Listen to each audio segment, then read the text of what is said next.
I brought the mummy home. The next step was to find someone who could awaken him. That person was the professor, a lifelong expert on ancient Egypt. He believed death wasn't the end, that souls could live on. That night, the professor was experimenting with ancient Egyptian magic at home, but an accident occurred. A creature from the distant past was resurrected, a pterosaur. What was even more terrifying was that the professor's soul and consciousness were forcibly bound to it. When the pterosaur fell, the professor fell with it. The pterosaur roared, and the professor screamed in agony. Its every movement was mirrored perfectly by the professor, but the pterosaur's consciousness was too strong. It quickly broke free from control, escaped, and killed 3 people. One of them was the police chief.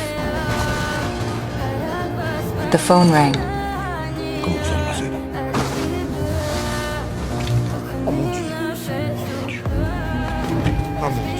The next day, the professor used meat to lure the pterosaur out. Polis rushed to the museum to investigate. He pointed to the shattered dinosaur egg. The dean turned the professor in. The police arrived at his doorstep. Locating the professor's home, just then, the pterosaur spotted an egg. It instantly went berserk.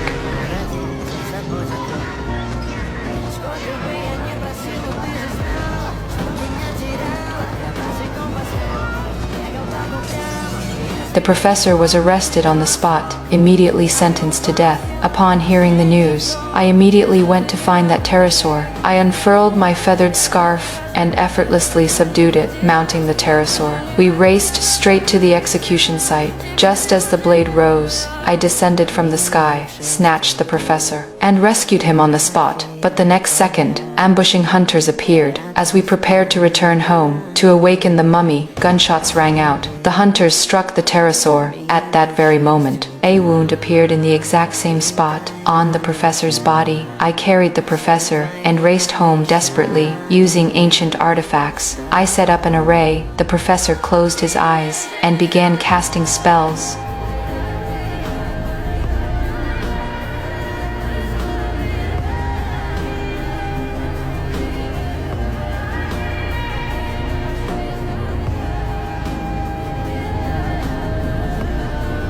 As he attempted to establish a connection with the mummy, his body couldn't withstand the energy. The next instant, the professor died on the spot. I was plunged into utter despair.